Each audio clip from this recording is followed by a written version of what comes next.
ஓம் சாந்தி. March 16, 2026 காலை முரளி பாப்தாதா மதுபன். சாராம்சம். இனிய குழந்தைகளே, நீங்கள் சர்க்கதிக்கான தனித்துவமான வழிகாட்டல்களை பெற்றுவிட்டீர்கள். சரீர சமயங்கள் அனைத்தையும் துறந்து ஆத்ம உணர்வு உடையவர்கள் ஆகுங்கள். சதா என்னை மாத்திரம் நினைவு செய்யுங்கள். கேள்வி: கடவுள் பெயருக்கும் ரூபத்துக்கும் அப்பாற்பட்டவர் என கூறுபவர்களிடம் நீங்கள் கேட்க வேண்டிய கேள்வி என்ன? பதில்: அவர்களிடம் கேளுங்கள். கீதையில் அர்ஜுனன் ஒரு முடிவற்ற ஒளியின் காட்சியை கண்டதாகவும் அவனால் அதை தாங்கிக் கொள்ள இயலாமல் இருந்ததால் அதை நிறுத்துமாறு வேண்டியதாகவும் கூறப்படுகிறது. ஆகவே எவ்வாறு கடவுளால் பெயருக்கும் ரூபத்துக்கும் அப்பாற்பட்டிருக்க முடியும்? பாபா கூறுகிறார், நான் உங்கள் தந்தை. தனது தந்தையின் ரூபத்தை பார்ப்பதில் ஒரு குழந்தை மகிழ்ச்சி அடைவார். அதை அவரால் தாங்கிக் கொள்ள முடியவில்லை என எவ்வாறு அவரால் கூற முடியும்? பாடல். கடவுள் உங்கள் வாசற்கதவில் நிற்கிறார். ஓ பக்தரே, உங்கள் புத்தியை நிரப்புங்கள். ஓம் சாந்தி. நாங்கள் மிகவும் ஏழைகள் ஆகிவிட்டோம்.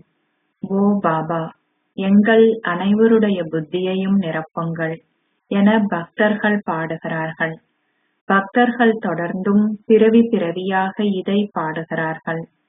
சத்திய யுகத்தில் பக்தி இல்லை. அங்கு தூய தேவர்களே இருக்கிறார்கள். பக்தர்களை ஒரு பொழுதும் தேவர்கள் என அழைக்க முடியாது. மறுபிறவி எடுத்த பின்னர் ஸ்வர்க்கவாசிகளாக இருந்த தேவர்கள் நரகவாசிகளாகவும் வழிபடுபவர்களாகவும் பக்தர்களாகவும் ஏழைகளாகவும் ஆகிவிட்டார்கள். தந்தை இங்கே அமர்ந்திருந்து குழந்தைகளாகிய உங்களுக்கு விளங்கப்படுத்துகிறார். எந்த ஒரு மனிதருக்கும் தந்தையை தெரியாது. தந்தை வரும்பொழுது மாத்திரமே அவரால் தனது சொந்த அறிமுகத்தை கொடுக்க முடியும். கடவுள் மாத்திரமே பாபா என்று அழைக்கப்படுகிறார். பக்தர்கள் அனைவரினதும் கடவுள் ஒருவரே இருக்கிறார். அனைவரும் பக்தர்கள் ஆவார்கள். கிறிஸ்துவ தேவாலயங்களுக்கு செல்லும் மக்களும் நிச்சயமாக பக்தர்களே. இந்நேரத்தில் அனைவரும் தூய்மையற்றவர்களும் தமோ பிரதானானவர்களும் ஆவர். இதனாலேயே அவர்கள் அனைவரும் அழைக்கிறார்கள், தூய்மையற்றவர்களை தூய்மையாக்குபவரே வாருங்கள். ஓ பாபா, பக்தர்களாகிய எங்களின் புத்திகளை நிரப்புங்கள். பக்தர்கள் கடவுளிடம் செல்வத்தை வேண்டுகிறார்கள். குழந்தைகளாகிய நீங்கள் எதனை வேண்டுகிறீர்கள்? நீங்கள் கூறுகிறீர்கள், பாபா, எங்களை ஸ்வர்க்க அதிபதிகளாக ஆக்குங்கள். அங்கு எல்லையற்ற செல்வம் இருக்கிறது. அங்கு வைரங்களும் ரத்தினங்களும் பதிக்கப்பட்ட மாளிகைகள் இருக்கின்றன. கடவுளிடமிருந்து உங்கள் ராஜ்யமாகிய ஆஸ்தியை பெற இருக்கிறீர்கள் என்பதை நீங்கள் இப்பொழுது அறிவீர்கள். இதுவே உண்மையான கீதை. அது கீதை அல்ல. பக்தி மார்க்கத்துக்காக அவர்கள் அச்சமய நூல்கள் போன்றவற்றை எழுதியுள்ளார்கள். கடவுள் அவர்களுக்கு இந்த ஞானத்தை கொடுக்கவில்லை. உங்களை சாதாரண மனிதர்களிலிருந்து நாராயணனாக மாற்றுவதற்கு கடவுள் உங்களுக்கு இந்நேரத்தில் ராஜயோகத்தை கற்பிக்கிறார். அரசருடன் நிச்சயமாக பிரஜைகளும் இருப்பார்கள். அங்கு லக்ஷ்மியும் நாராயணனும் மாத்திரம் இருக்க மாட்டார்கள். அங்கு முழு ராஜ்யமும் இருக்கும். கடவுள் யார் என்பதை இப்பொழுது குழந்தைகளாகிய நீங்கள் புரிந்து கொள்கிறீர்கள். வேறெந்த மனிதர்களும் அவரை அறியார்கள். தந்தை கூறுகிறார், நீங்கள் தந்தையாகிய கடவுளை பற்றி பேசுகிறீர்கள். ஆகவே எனக்கு கூறுங்கள், உங்கள் தந்தையாகிய கடவுளின் பெயர், ரூபம், தேசம், கால நேரம் என்ன? அவர்கள் கடவுளையோ அல்லது அவருடைய படைப்பையோ அறியார்கள். தந்தை வந்து கூறுகிறார், நான் ஒவ்வொரு கல்பத்திலும் சங்கம யுகத்தில் வருகிறேன். படைப்பவராகிய நான் மாத்திரமே வந்து உங்களுக்கு படைப்பின் ஆரம்பம், மத்தி, இறுதியின் ரகசியங்களை கூறுகிறேன். அவர் பெயருக்கும் ரூபத்துக்கும் அப்பாற்பட்டவர் எனவும், ஆகவே அவரால் வர முடியாது எனவும் மக்களில் சிலர் கூறுகிறார்கள். தந்தை வந்துவிட்டார் என்பதை நீங்கள் அறிவீர்கள். அசரீரியான சிவனின் பிறந்த நாள் நினைவு கூறப்படுகிறது. கிருஷ்ணரின் பிறந்த நாளும் நினைவு கூறப்படுகிறது. கிறிஸ்து எப்பொழுது பிறப்பெடுத்தார் எனவும் அவர் எப்பொழுது அச்சமயத்தை ஸ்தாபித்தார் எனவும் கிறிஸ்துவர்கள் அறிந்துள்ளதை போன்றே சிவனின் பிறந்த நாள் எப்பொழுது என்பதையும் மக்கள் அறிந்து கொள்ள வேண்டும். இது பாரதத்தையே குறிப்பிடுகிறது. பாரதத்தின் புத்தியை கடவுள் எப்பொழுது நிரப்புகிறார்?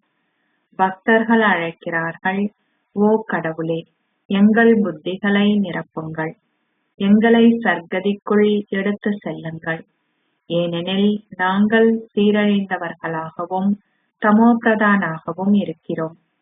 ஆத்மாக்கள் தங்களுடைய சரீரங்களினூடாக அனைத்தையும் அனுபவம் செய்கிறார்கள். ஆத்மாக்கள் செயல்களின் தாக்கத்துக்கு அப்பாற்பட்டவர்கள் என மக்கள், சாதுக்கள், புனிதர்கள் போன்றோர் கூறுகிறார்கள். ஒவ்வொரு ஆத்மாவிலும் நல்ல தீய சமஸ்காரங்கள் உள்ளன என அவர்கள் கூறுகிறார்கள். இதன் அடிப்படையிலேயே ஆத்மாக்கள் பிறப்பு எடுக்கிறார்கள். பின்னர் ஆத்மாக்கள் செயல்களின் தாக்கத்துக்கு அப்பாற்பட்டவர்கள் என அவர்கள் கூறுகிறார்கள். இதை விளங்கப்படுத்தக்கூடிய ஒரு புத்திசாலி நபரேனும் இல்லை. இதை பற்றிய எண்ணற்ற அபிப்பிராயங்களும் உள்ளன. தங்கள் வீட்டுடனும் குடும்பத்துடனும் முகங்கோடுபவர்கள் சென்று சமய நூல்களை உருவாக்குகிறார்கள். ஒரேயொரு ஸ்ரீமத் பகவத் கீதா மாத்திரமே உள்ளது. வியாசரால் எழுதப்படும் ஸ்லோகங்கள், வாசகங்கள் கடவுளால் பேசப்பட்டவை அல்ல. ஞானக்கடலான அசரீரியான கடவுள் இங்கே அமர்ந்திருந்து கடவுள் ஒருவரே என்பதை குழந்தைகளாகிய உங்களுக்கு விளங்கப்படுத்துகிறார். பாரத மக்கள் இதை அறியார்கள். கடவுளின் வழிமுறைகள் தனித்துவமானவை என்று அவர்கள் பாடுகிறார்கள். அச்சா, எவ்வழிமுறை தனித்துவமானது? கடவுளின் வழிமுறைகள் தனித்துவமானவை என கூறியவர் யார்? ஆத்மாவே இதை கூறுகிறார். சர்க்கதிக்காக அவர் கொடுக்கின்ற வழிகாட்டல்களே ஸ்ரீமத் என்று அழைக்கப்படுகின்றன.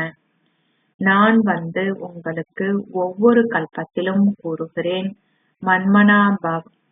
சரீர சமயங்கள் அனைத்தையும் துறந்து ஆத்ம உணர்வு உடையவர்கள் ஆகுங்கள்.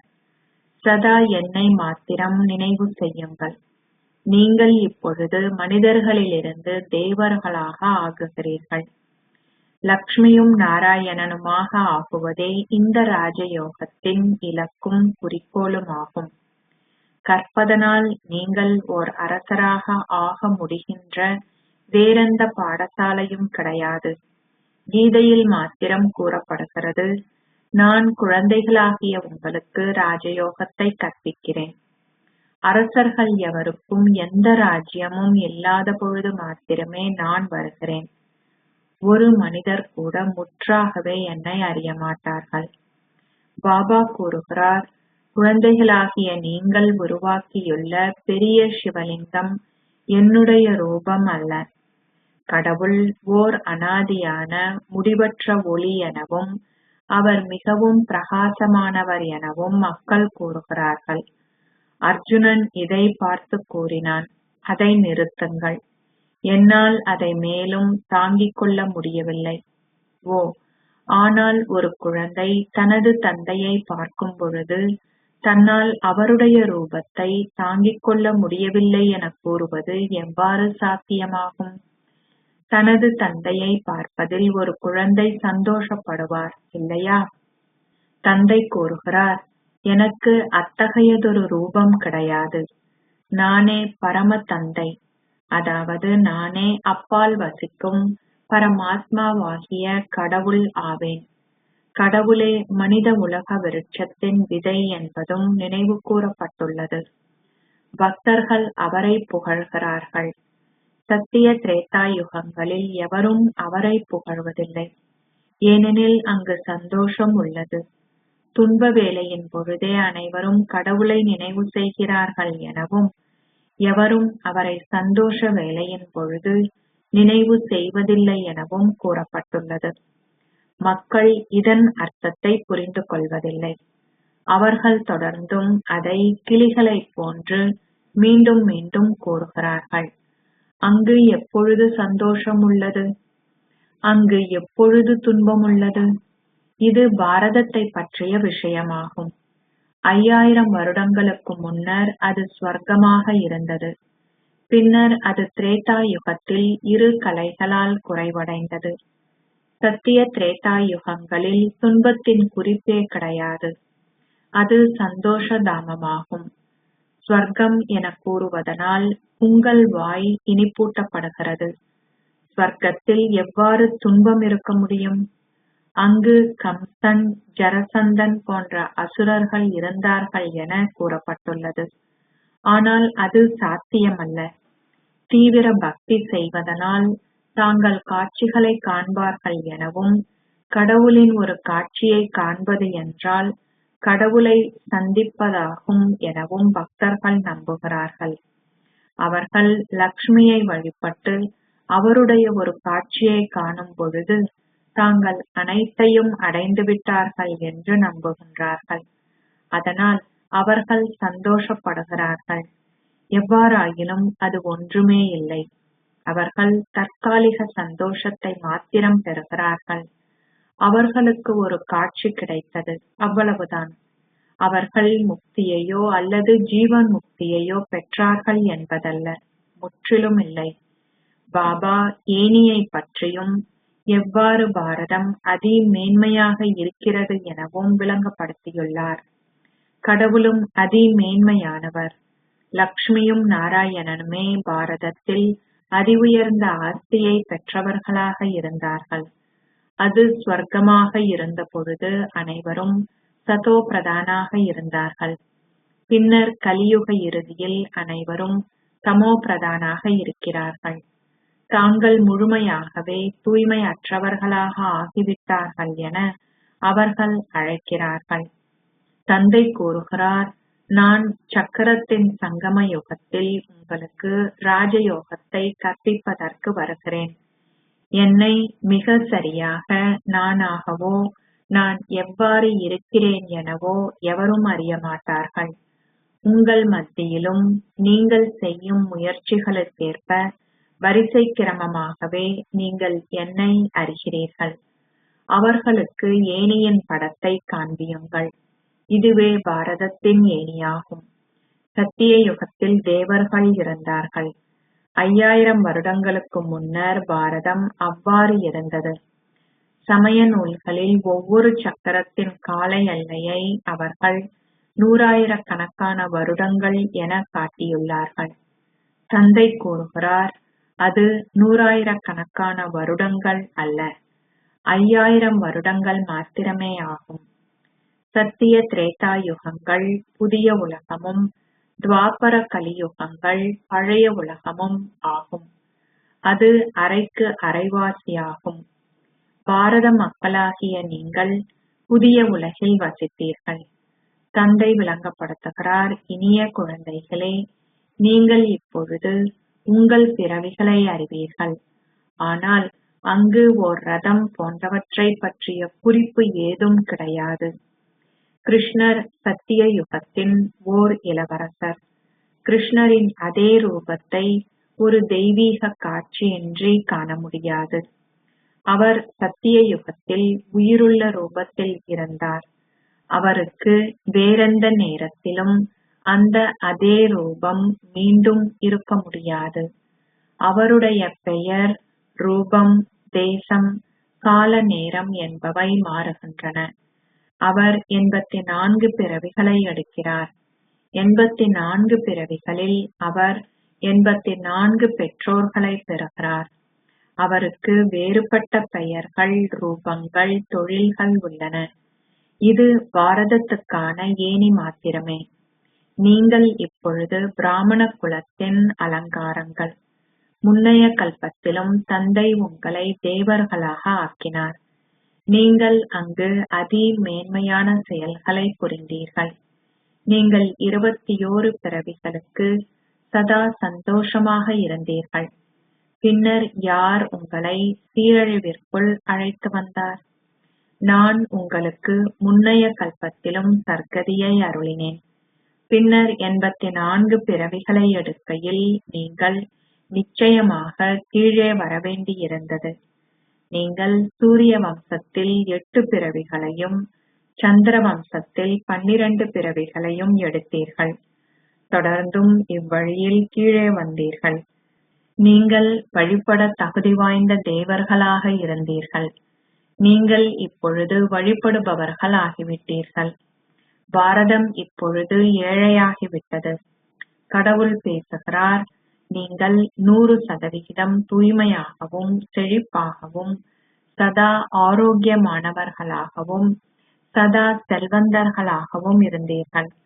அங்கு நோய் அல்லது துன்பத்தை பற்றிய குறிப்பே கிடையாது. அது சந்தோஷ தாமமாக இருந்தது. அது அல்லாவின் பூந்தோட்டம் என அழைக்கப்பட்டது. கடவுள் பூந்தோட்டத்தை ஸ்தாபித்தார். தேவர்களாக இருந்தவர்கள் இப்பொழுது முட்களாக ஆகிவிட்டார்கள். அது இப்பொழுது ஒரு முட்காடு ஆகிவிட்டது. ஒரு காட்டில் உங்களை முட்கள் குத்துகின்றன. தந்தை கூறுகிறார், காமமே கொடிய எதிரி, அதை வெற்றி கொள்ளுங்கள். அது ஆரம்பித்த காலத்திலிருந்து மத்தியினூடாக இறுதி வரைக்கும் உங்களுக்கு துன்பத்தையே கொடுத்துள்ளது. ஒருவர் மீது ஒருவர் காமவாளை பயன்படுத்துவதே மகத்தான பாவமாகும். தந்தை இங்கே அமர்ந்திருந்து தனது சொந்த அறிமுகத்தை கொடுக்கிறார். நானே பரந்தாமத்தில் வசிக்கின்ற பரமாத்மா ஆவேன். நான் உலகின் விதை எனவும் பரமாத்மாவாகிய அனைவரினதும் தந்தை எனவும் அழைக்கப்படுகிறேன். ஆத்மாக்கள் அனைவரும் தந்தையை அழைக்கிறார்கள், ஓ பரமாத்மாவாகிய பரம தந்தையே. ஆத்மாக்களாகிய நீங்கள் நட்சத்திரங்களைப் போல் இருப்பதை போன்றே பரமாத்மாவாகிய பாபாவும் ஒரு நட்சத்திரம் ஆவார். அவர் சிறிதாகவோ அல்லது பெரிதாகவோ இருப்பதில்லை. தந்தை கூறுகிறார், நான் பெருவிரல் உருவத்தை உடையவர் அல்ல. நானே ஆத்மாக்களாகிய உங்கள் அனைவரினதும் தந்தையாகிய பரமாத்மா ஆவேன். அவர் ஞானம் நிறைந்தவரான பரமாத்மா என அழைக்கப்படுகிறார். தந்தை விளங்கப்படுத்துகிறார், நானே ஞானம் நிறைந்தவரும் மனித உலக விருட்சத்தின் விதையும் ஆவேன். நானே பரமாத்மாவாகிய கடவுளான சத்தியமும் உணர்வுள்ளவரும் பேரானந்த ஸ்வரூபமும் ஞானக்கடலும் சந்தோஷக் கடலும் ஆவேன். அதிகளவு புகழ் உள்ளது. பெயர், ரூபம், தேசம், கால நேரம் இல்லாதுவிடின் அவர்கள் யாரை அழைப்பார்கள்? சாதுக்களும் புனிதர்களும் உங்களுக்கு பக்தி மார்க்கத்தின் சமய நூல்களை கூறுகிறார்கள். நான் வந்து உங்களுக்கு ராஜயோகத்தை கற்பிக்கிறேன். தந்தை விளங்கப்படுத்துகிறார், நீங்கள் என்னை தூய்மையாக்குபவராகிய ஞானக் கடல் என்று அழைக்கிறீர்கள். நீங்கள் மாஸ்டர் ஞானக் கடல்கள் ஆகுகிறீர்கள். நீங்கள் ஞானத்தினூடாக சர்க்கதியையும் பெறுகிறீர்கள். தந்தை மாத்திரமே பாரதத்துக்கு சர்க்கதியை அருள்கிறார். ஒரேயொருவரே அனைவருக்கும் சர்க்கதியை அருள்பவர். அனைவரையும் சீரழிந்தவர்கள் ஆக்குபவர் யார்? ராவணன். யார் உங்களுக்கு இவை அனைத்தையும் விளங்கப்படுத்துபவர்? பரமாத்மாவே ஆவார். ஓர் ஆத்மா மிகவும் சூட்சுமமானவரும் ஒரு நட்சத்திரம் போன்றவரும் ஆவார். கடவுளும் நாடகத்தில் ஒரு பாகத்தை நடிக்கிறார். அவரே படைப்பவரும் இயக்குனரும் பிரதான நடிகரும் ஆவார். யார் அதி மேன்மையான நடிகர் என தந்தை விளங்கப்படுத்துகிறார். அவரே ஆத்மாக்களாகிய நீங்கள் அனைவரும் யாருடன் வசிக்கின்றீர்களோ அந்த கடவுளும் அதி மேன்மையானவரும் ஆவார். கடவுள் அனைவரையும் கீழே அனுப்புகிறார் என்று அவர்கள் கூறுகிறார்கள். இதுவும் புரிந்து கொள்ளப்பட வேண்டியதொன்று. இந்த நாடகம் அனாதியாக முற்கூட்டியே நிச்சயிக்கப்பட்டது. தந்தை கூறுகிறார், நீங்கள் என்னை ஞானக் கடல் எனவும் முழு உலகினதும் ஆரம்பம், மத்தி, இறுதியை அறிந்தவரும் என்று அழைக்கிறீர்கள்.